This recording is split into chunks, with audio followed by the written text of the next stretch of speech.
مباراة صعبة وصعبة جدا. اللي ما حكموش السكر واللي ما حكماتوش لاطونسيون راهو هاي في هذه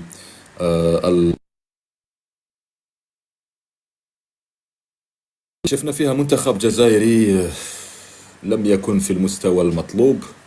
منتخب جزائري لم يدخل في المباراة كما ينبغي صراحة.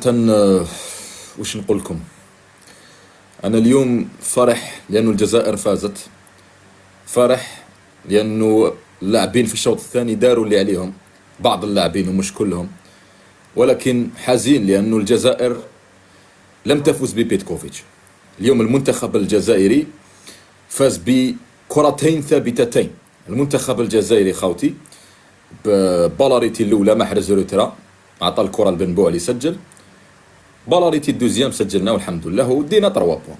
لكن اليوم اللي فاز ليس بيتكوفيتش، اليوم الجزائر فازت وبيتكوفيتش خسر. أنا نجي نهضر بطريقة مباشرة بلا ما نحشم حتى واحد، بمعنى أن المنتخب الوطني الجزائري يعلن في حالة طوارئ. انت كمدرب يا بيتكوفيتش إذا تريد أنك تجدد العقد تاعك ودي دراهمك هذا الأمر يخصك، لكن باش تجي انت تتحدث مع شعب جزائري اللي يعرف كرة واللي يعرف بأنه منتخب بلده ما كانش مليح اليوم، مستحيل أنه نجوزوها. لا ربحنا سي بون مونديال كوب دي موند، خويا أنا نلعبوا كوب دي موند فيها 46 ل 48 منتخب، أنا نلعبوا في كأس العالم فيها منتخبات مجنونة. ما تجيش انت الآن حاليا وتقولنا بأنه لا فزتوا على الأردن ورابع فوز ليكم في تاريخكم. بالمختصر مباراة النمسا الجاية هي المعيار الأساسي صراحة. مباراة الأردن وش شفنا اليوم نقولوا بلي ما عندناش منتخب وما عندناش مدرب. مباراة النمسا إذا تخرج من الفلسفة تاعك وتأكد باللي لازم لك خدمة كبيرة خاصة من الناحية الهجومية. سبحان الله خوتي، على بالكم باللي لعبنا بتشكيلة مباراة نيجيريا؟ أسك على بالكم باللي المدرب ما اقتنعش وما عرفش باللي تشكيلة مباراة نيجيريا لا تصلح لكي يلعب بها. لعب بها مع الأرجنتين وزاد لعب بها مع المنتخب الأردني. أنا شوف بأنه هذا الأمر مخيف. ما تقوليش بأنه لا مدرب راهو فاز، ما فازش اليوم بيتكوفيتش. كاين بعض اللاعبين في المنتخب الوطني الجزائري دوك الشعب كومبلي يهضر عليهم، سي فري من داك حنا ما نعرفوش بالون. رامي الزروقي قدم اسيس للمنتخب الاردني، رامي الزروقي من اللاعبين اللي ما يستاهلش انه يكون في المونديال. حبيتوا تقنعونا ونقنعوا في رواحتينا ونقولوا بلي اللاعب تكتيكيا جيد والكثير من الامور، معليش خويا ما نبقاش نتمرمد، انا ما نبقاش نتمرمد ونشوف المباراة. أنا نقرا في تعليقات، أنا دوك ندرد على كل تعليق ونتحداكم كاع كيما راكم، مع كل احتراماتني للناس اللي سهرانة معانا. كيفاش تغييرات بيتكوفيتش جابت الماتش؟ أعطيني كيفاش أنت تقول بأنه تغييرات بيتكوفيتش جابت الماتش، وأنا نقول لك بأنه بيتكوفيتش من كثرة تلفتلو حكم الكارطة الأخرى تاعو، حكمها ديريكت حطها فوق الطابلة، اللي هي أنه تلعب مباشرة بمهاجم محطة. الكارطة الأخرى تاعو حكمها قال لهم ادخل بن بوعلي صوفي لنا برك الماتش هذا إذا تصوفا، اذا ما تصوفاش السيد كان رايح ديريكت لبوسنا ولا الله سويسنا عايش وانا سامع بينا.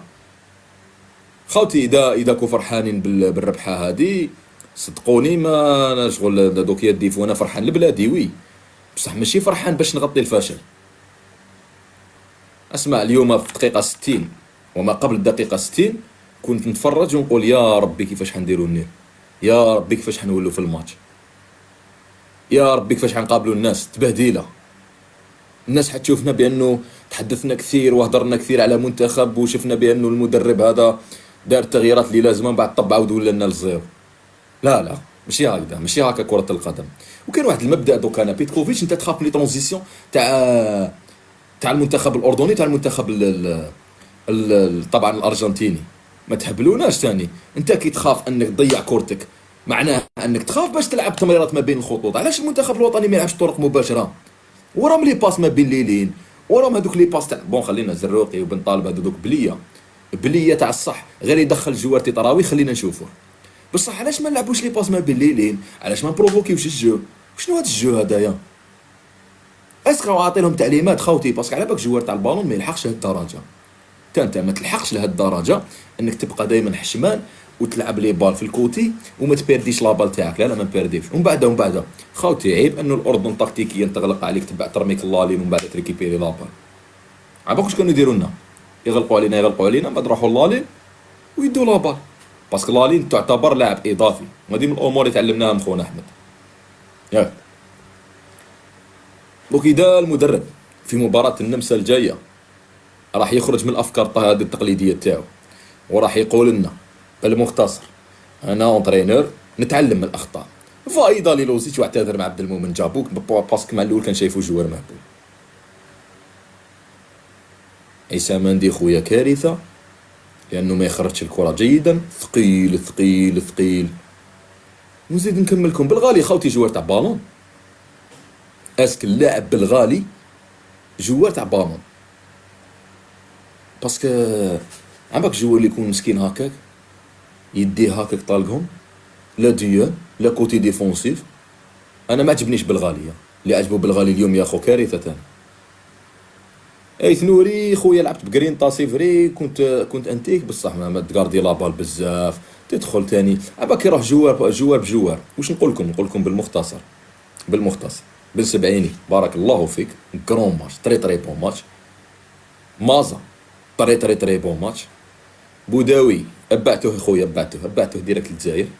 بوداوي ما شوف انا ندعموا ولاد بلادنا ورانا معاكم ونسيو ما ننتقدوش، بصح ماشي هالدرجه، ماشي للدرجه انك تذبح المنتخب. ميليو تيرا ما كاش. بن بوعلي نشوفوا بانه ايضا رجل المباراه رفقه مازا. واش عندك؟ هادو هما. قويري بون كوم افون سونتر سجل بصح ما كاش. هذا ما كان خاوتي. انا الباقي ماني نشوف ولا لاعب قنعني، ولا لاعب بامكانه انه يكون يصنع الفارق او جحمد. نهضر واش شفت. اول حاجه صح يوسف، اول حاجه العوده تاعنا تاع الشوط الثاني ما كانتش نتيجه لافكار واضحه تاع مدرب. خاطر على بالي بلي بزاف ناس راح يجوا وحيقول لك مدرب وكذا وقول لي شكون دخلهم وكذا. والله العلي العظيم ما كانت نتيجه افكار واضحه تاع مدرب. مستقبلا ربي ما نحلفش نعاود نشوف الماتش. العوده تاع الشوط الثاني كانت نتيجه لرد فعل تاع اللاعبين، رياكسيون تاع لي جوار واللي جدد له يحصل به. رياكسيون تاع لي جوار، رد فعل تاع لاعبين. شوف الشوط الاول منتخب بارد، الشوط الاول منتخب ما جاش. جامي شفت اللاعبين الجزائريين تشوف وجههم تفيق باللي كانوا باردين. الشوط الاول ما كاش فكره. الشوط الثاني نحكو بالون ونحكو كرة قدم. عاودوا شوفوا الماتش قولوا لي اسكو كي كنا نلحقوا لا سيرفاس كانوا كاينين دي جو كومبيني، كانوا كاينين اليات واللي جواري ديبلاسيو. يا كنا نشوفوا مازا مسكين يحكمها ويدخل في وسط سبعه كش ما يدير. مجهود فردي. وبعد كي حصل يلعب بلا مهاجم. دخل بن بوعلي البطاقه الاخيره، دخل بن بوعلي مجهود فردي طلع حطها في راسو. اسكو كنا نشوفوا تحركات تاع لاعبين بدون كره. ياك الجوال كي يحكم خوتنا راني غلط قولوا لي، راني نتيري قولوا لي، والله ماني نهضر بحسيفه وقسما بالله غير نهضر واش شفت. راني غلط واني نكذب قولوا لي. الشوط الثاني واش كنا نشوفوا؟ الشوط الثاني كنا نشوفوا دي جوال يحوسوا عليها في رجلهم ويروح يدير الفارق. الربحه كيفاش جات؟ الربحه جات بكرتين ثابتتين. ما شفتش مليح دوك نعاود نشوف، ما قدرش نحكي تاكتيك دوكا. الربحه جات بكرتين ثابتتين، دو بالاريتي. مليحه تربح، بصح تربح غير بلي بالاريتي معناتها عندك مشكل، معناتها عندك بروبلام. مليحه تربح بصح في الشوط الاول كي تحب دير الافكار اللي كانوا عندكم ومانيش نكريتيكي فيه باش نكريتيكي. الشوط الثاني، الشوط الاول الافكار اللي حب يديرهم ويهاجم الخمس اروقه وهذوك العفايس اللي حب يديرهم ما ديرهمش بباندي وزروقي.